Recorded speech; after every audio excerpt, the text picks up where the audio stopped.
the $8,000 bribe the government offered to people to buy a new home when they were doing cash for clunkers? Well, Zillow.com, the real estate information company, says the average price for an American home fell again last month to $171,500, which is the lowest level in 8 years. Now, that's down 4.4% from a year ago, although it's been about stable over the summer. Now, compare the average prices with those that people paid in 2009 and 2010 when they took advantage of the credits. According to Zillow, prices during that time averaged about $186,000. In other words, based at least on average prices, you'd have lost about $14,500, nearly twice the value of the credit. Stan Humphries, Zillow's chief economist, says the credits effectively expired in June 2010 when prices nationwide averaged $182,000. Well, since then, we're down $10,500. The biggest losers? Step forward all those who took up Uncle Sam's $8,000 bribe and rushed out to buy a new home in Santa Barbara, California. You have already lost $50,000 of your $440,000 investment. And that's even counting the $8,000 bribe.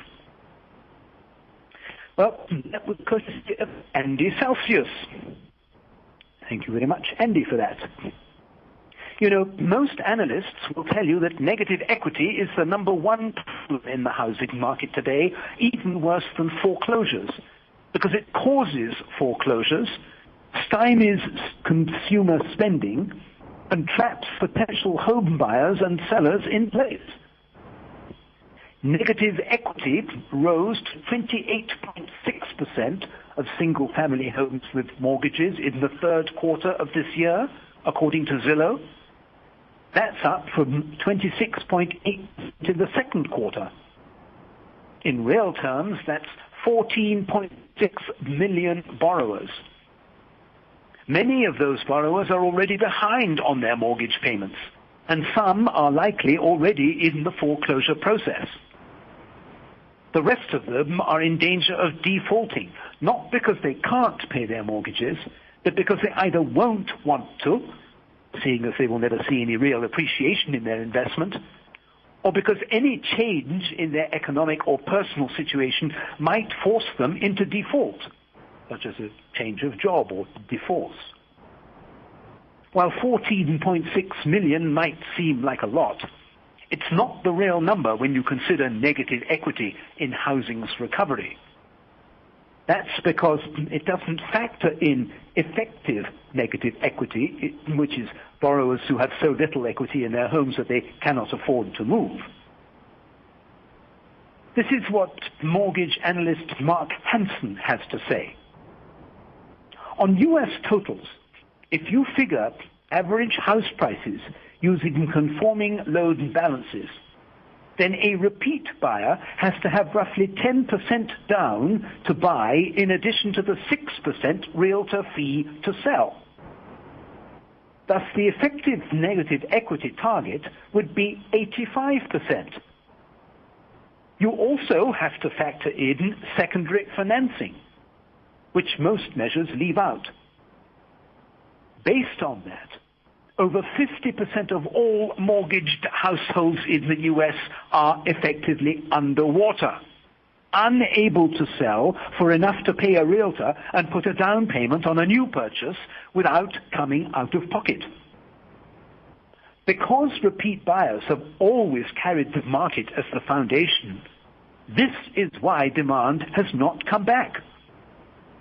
It's as if half the potential buyers in America died over a 2-year period of time. The foreclosure crisis grabs most of the media attention these days, but in order for housing to recover, the market needs to see activity. It's as simple as buying and selling. Negative and effective negative equity are causing stagnation, which may in the end be far more detrimental than foreclosures. The argument to solve this problem is principal forgiveness, and it is gaining traction politically and somewhat less in the banking sector. Principal forgiveness, or lowering the balance of a large chunk of the nation's mortgages, would be costly at best, but could be catastrophic at worst. And I quote again from Hansen: "Those thinking principal reductions are a panacea have never originated alone, done the street-level research, and do not really know the borrowers behind their data. More than likely, it would create a far greater number of new strategic defaulters than the number it would legitimately save from foreclosure." End of quote. As we've seen with the jobless rate, where the broadest measure of unemployment is 80% higher than the headline statistic, and with retail sales, where the reported figure is much less than it seems when population growth and inflation are taken into account, you can't believe much of what you see or hear these days. So too with data on the ever-sinking housing market, which continues to stand in the way of any sort of meaningful recovery.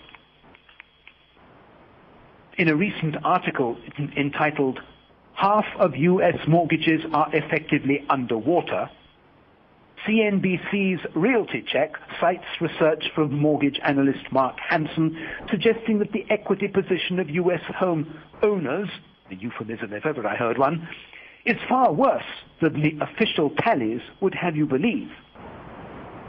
On U.S. totals, if you figure average house prices use conforming loan balances, then a repeat buyer has to have roughly 10% down to buy, in addition to the 6% realtor fee to sell. Thus, the effective negative equity target would be 85%. You also have to factor in secondary financing, which most measures leave out. Well, here's another example of statistics which misrepresent the truth. In September, half of the retail sales gains were in autos. Yet auto sales are counted when cars are shipped to dealers, not when they are sold to consumers. Chrysler Group's LLC's October U.S. auto sales rose 27%. For example, Chevrolet sales rose 6%. But in an admission that what I've just told you about sales being clocked when cars are shipped to dealers, dealer inventory was up 15% at GM from a year ago and up 6.1% from September. So the key takeaway from last month's so-called good General Motors sales report is that it was largely based on nothing more than channel stuffing.